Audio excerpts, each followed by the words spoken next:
Thank you. It's a great crowd. It's a great venue. And also the start was very good. Ashik Chaudhary, our chairman of Investment Authority, BIDA, and BEZA, Economic Zone, he spoke so well, and others too.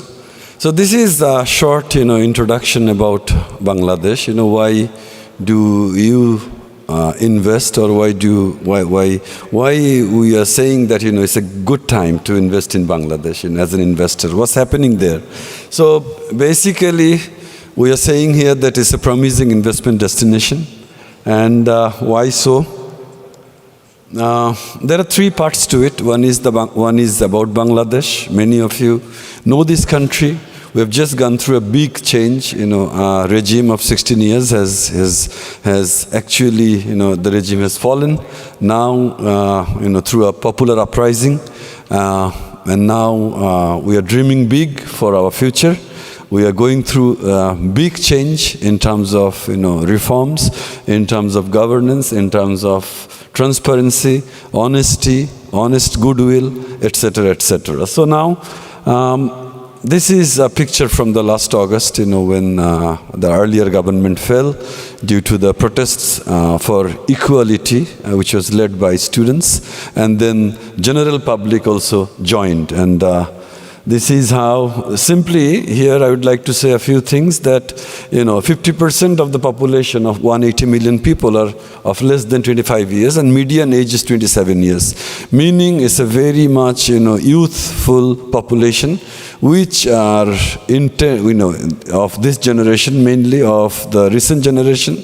They carry values, they carry ethics, and there are good practices that you as an investor can hope for. The country is in the hand of Dr. Muhammad Yunus, the current chief of the interim government. He's a Nobel Prize winner. All of you know him.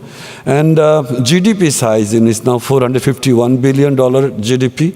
Last 5-year average growth of GDP was 7%. So it's one of the fastest growing economies of the world, and the second largest economy in South Asia. In South Asia, after India, this is the second largest GDP now. And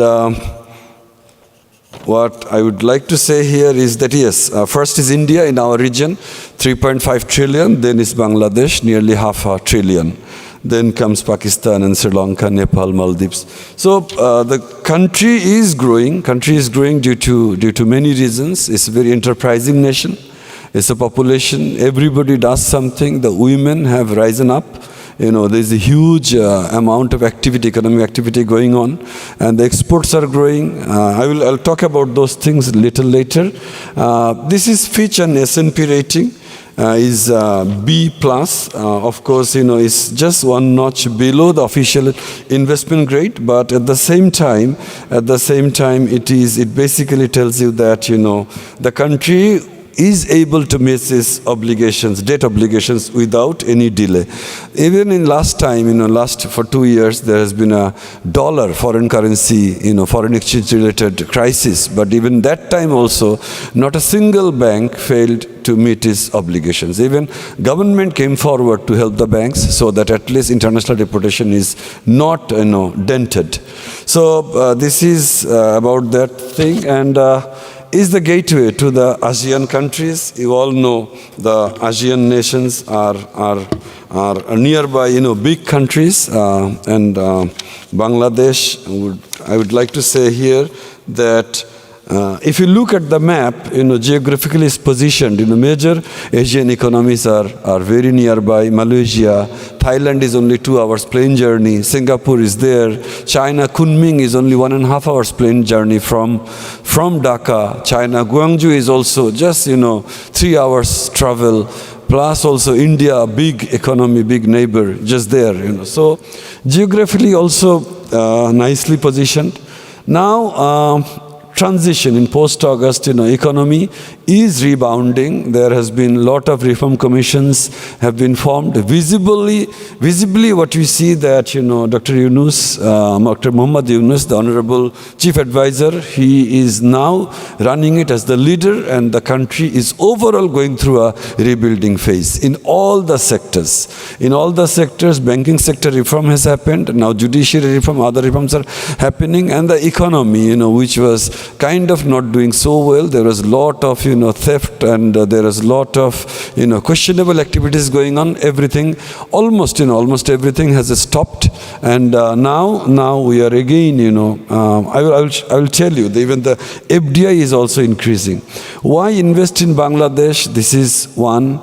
Two kinds of investment you can do. One is FDI, foreign direct investment, and another is portfolio investment, which is in our secondary market. I represent Citibank. Citibank, largest shareholder, single largest shareholder is World Bank's concern. IFC it holds, the single largest holding. That's FDI. But at the same time, there are many, European entities who have invested into Citibank shares in the secondary market. That's also a good time. You can think of doing that as well as a portfolio investment. Now, there are many good things. I said, strategic location is good, young and tech-savvy population. Macroeconomic stability is happening. There is, $22 billion of foreign reserve. That has increased by $1 billion just in recent times. And in total, we say that it's 26 billion, but, IMF calculation has also certain other considerations they take in for Export Development Fund. It comes to around $22 billion. But there has been a growth of $1 billion in the foreign exchange reserve. And the main thing as an investor, one of the main things is the stability. Why I say this? Because foreign exchange rate has stabilized. There has been a lot of taka was highly overvalued. All the corrections have already happened. Now the taka is stable. Dollar taka rate is stable at 122. So basically that has been going on for a long time. I, as a banker, I'm an eyewitness, and so I have experienced that on a daily basis. Now stability is there. So as an investor, they normally don't want to come to an economy or to invest in an economy where currency correction hasn't happened. Valuation is right. Right now we are at the almost right valuation. Even in the last 2-3 months time, we are buying dollars from exporters. We are buying dollars from the remitters who stay abroad. They have done a record of remittance of $3.2 billion of remittance came in last month. So those rates I have seen also. This is not moving. It's all hovering around 122. So there is. I will again get into that a little bit later. So on the devaluation thing, I would like to say to you that. Now, on the stability also, I would like to say that inflation has also has been contained. Food inflation was around 14%. Now it has come down to 8.9%. And also overall inflation has dropped from 11.66 to 9.35. And central bank has also very smartly managed the monetary policy. They have tightened it to curb the inflation. So interest rates are also not showing any kind of big jumps. These are all in all the sectors, interest rate, then foreign exchange rate. I see, as a banker of 30 years, I see clear stability. So this is one thing. And I will also come to that, with regard to the policy support, infrastructure, logistics and manufacturing and all other items, serially. So location is this, there is big China. As I said, Kunming or Guangzhou is only 1.5 hours to 3 hours travel from there. India is on this side, on the bottom, and the right side there is on the south side there is Singapore, there is Thailand, there is Malaysia. Is strategically very, and you see that there is big coastline we have, and there are 3 operational seaports, as our chairman of BIDA just now mentioned. So another big one is coming up, one deep sea port being developed at Matarbari. So there is, connected, good connectivity. We have regional highway corridors for, with the BIMSTEC nations, with the SAARC countries. There are agreements, and 10 active land ports with the, which links us to the neighboring countries, basically India. And there is also, as I said, trade is done by mainly two big ports. One is Chittagong, one is Mongla. So this is it. Young and tech savvy, I already mentioned this. This is a very important point that the populations, 2.3 million young force is entering the workforce per year, every year, and 74 million total workforce of 180 million people, and a large section of it is engaged into RMG, and those are women. And women are not only into RMG sector, they are in Bangladesh. One good thing is that, the economic rebound that has happened due to the women emancipation. So there are NGOs are very active there, and every woman at every household, they are doing something, selling something, buying something, So there is a boom also happened in the mobile financial services also. There is lot of different kind of selling on social media sites, Facebook selling. Women are very active there. So otherwise, for a country like ours, 7, 8 big countries around us, it's a sizable economy, the second largest of South Asia, after India. It's almost $500 billion economy, and our ambition is now to reach 1 trillion, and it will actually happen soon. Cost of labor is, of course, this is something very important. When you go there as an investor, this is quite competitive cost of labor. Why I say this, if you look at anyway, I will not get into detail and take your time. You can check it for yourselves. In the neighboring countries, if you compare, the cost of labor is quite attractive for foreign investors. Labor is one of the cheapest there. People are looking for jobs, and we are also trying to create jobs for people. And there, inflation is now under control, is below double digit also. So all in all, income generation is important, and that is happening, and that is more important. And the labor cost, as the living standard goes up, it will also go up. But overall now, for foreseeable long-term future also, you can hope that, it will be the same, so which is attractive for the foreign investors, and which should be. So this is it, and I would like to also mention one of the few things. I have said that, reserve is there. Current account, there was huge current account, around, $5 billion. Even I have seen $11 billion current account deficit. Now that has come to only $1 billion. But the way export is growing, the way remittance is also growing, the inflows are happening. Very soon we will be seeing the trade surplus. Around $45 billion of exports are happening. Around, import is also growing, which is good because it's a large economy. We need imports, and a lot of imports are actually used for exports, ultimately for the end products. So this is good. Remittance, as I said, that last month was an all-time record. So a lot of economic activity happening. Why? Because people have suddenly found that, there is a system, there is transparency, there is no longer any madness. There is certain will to win, and the will is not tempered by any bad practices, any malpractices. So this is, as a banker, I am seeing in every side, we are doing better. Now, manufacturing powerhouse, ready-made garments is one area. As I said, $45 billion annual export, $45 billion at the current rate of $37 billion is apparel, ready-made garments. Agriculture is also a big sector, and leather is another second largest export item after RMG. This is one, and renewable energy. We are seriously focusing on renewable energy with solar power, wind power, hydro also. Hydro not so much, but solar and wind. I have recently done two, in the bank that I represent, I have done two big, solar power projects, wind power projects, one with the Chinese companies. So another one is now currently going on in the pipeline. These are areas as an investor you can there are tax holiday also on renewable energy, 10-year tax holiday. So this is one. Another area you can look at is $14 billion local market size of healthcare products. And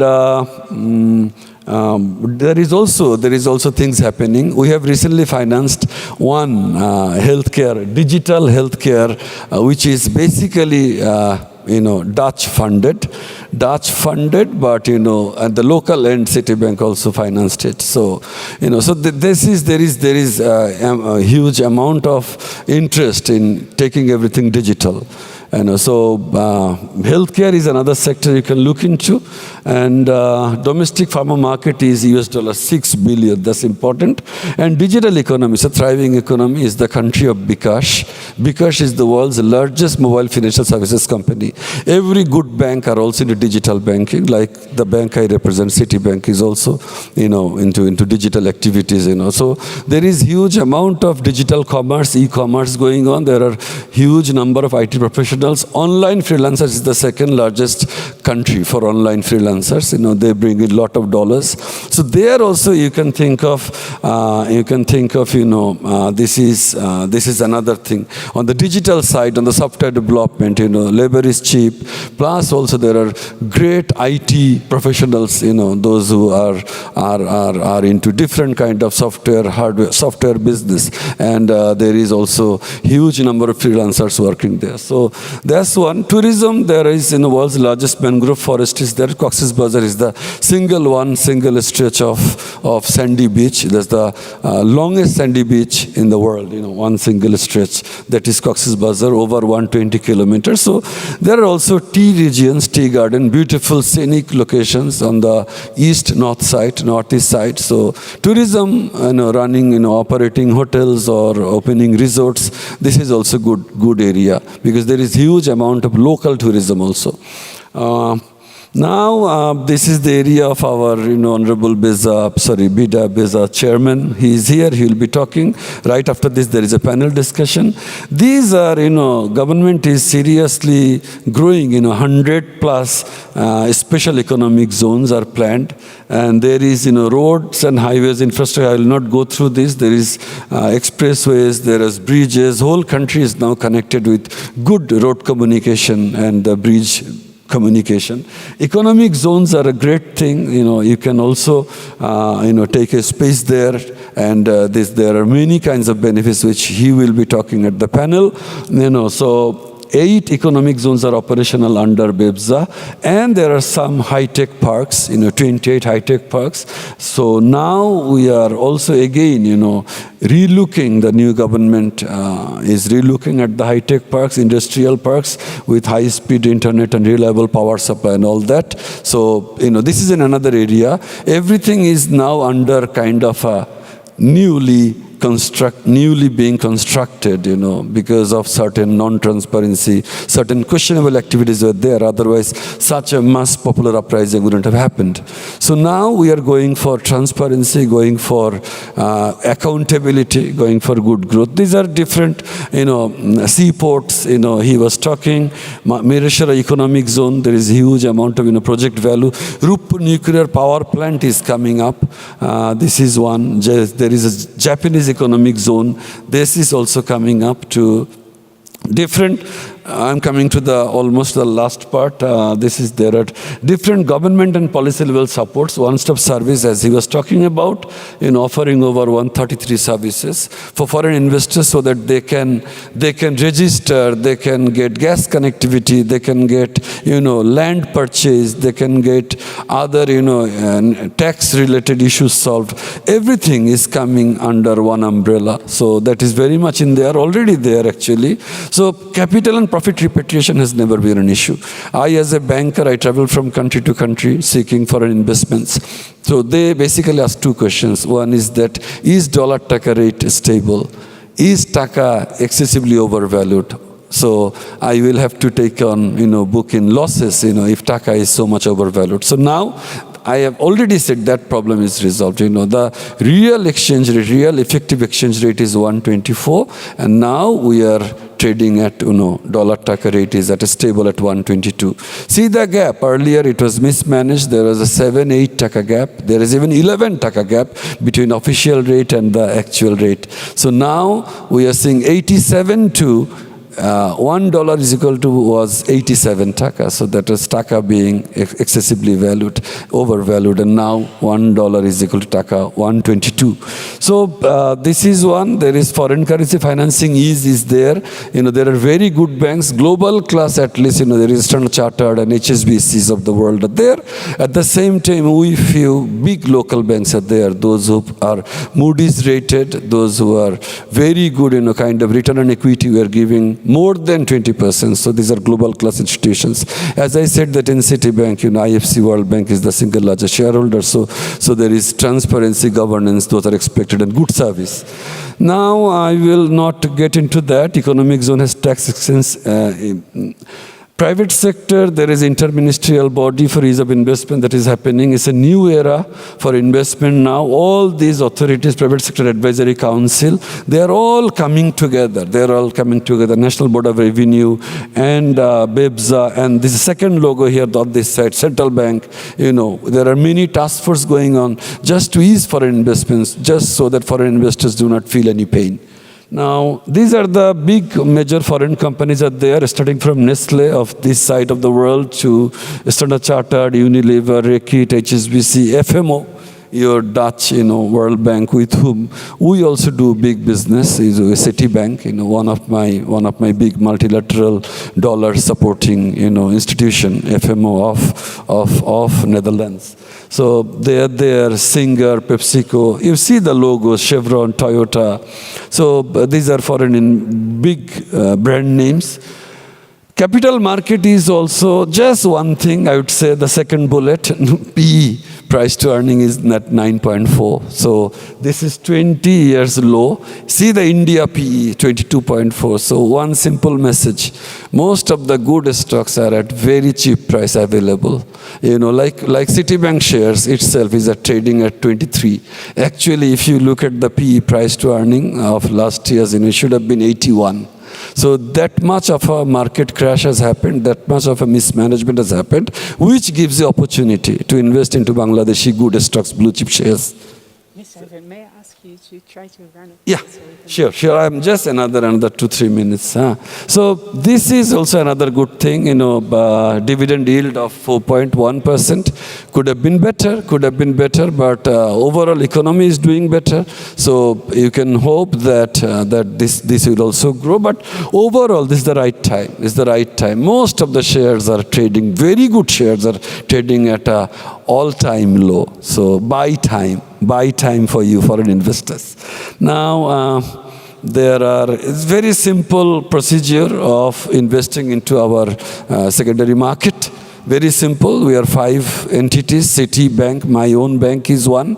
We have the custodian license. So you just open a special kind of unique account called NITA account and trade. Lot of European in my own bank, as an example, 7 to 8% shares are on a non-strategic basis trading shares owned by European firms. I shouldn't be naming them, but they are from this region. They have invested into many banks. So it's very easy procedure. Repatriation is always easy. On this bank, one just thing, Moody's rated bank, IFC single largest shareholder, American Express is there. Why I'm saying it's not to advertise my own bank, but just to say that you can use Citibank also as your investment. We have custodian license also. We are into capital market, brokerage house also, merchant bank also. So, and I have a large offshore banking base of dollar support to you. We have a huge, $500 million of, balance sheet of OBU book. And we have, FI relationship with huge, strong OBU base, half a billion dollar. So these are basically to tell you that, we have track record of financing large deals. US dollar 1.54 billion we have done. ECA deals we have arranged for big businesses, kind of guarantee export credit agency partnerships we have with all three are from Europe, So these are technical items, but as an investor, I'm sure you know about this. we arrange those. You come to Bangladesh, you need taka financing, we are there. You need dollar financing, we are there. So we do large deals also. And foreign exchange, recent time also syndication we have done, 132 million US dollar foreign loan syndication we have done for foreign entities, foreign investors. Major partner banks are out there. This is Citibank's partner banks, 2 billion correspondent banking facility. So this is just to give you, not to again, I'm sorry, my apology, not to advertise Citibank, but since I'm in one of the sponsors here, and I'm taking the opportunity to tell you that there are banks like mine, at least 3-4 good banks. Those who can really support you in terms of dollar financing and in terms of also arranging syndication, issuing bonds, and also arranging taka loans and facilities for the company that you may think of setting up there. So this is it. I will not say anything more. We have brought in FDIs from these countries. So this is a good slide. Foreign direct investment. We have dealt with these countries in Citibank. $2 billion total. These are subsidiaries. I'm done. Thank you all. Thank you all. It's a new Bangladesh. We're looking for prosperity. And with your support, that is going to come. Thank you. Thank you so much.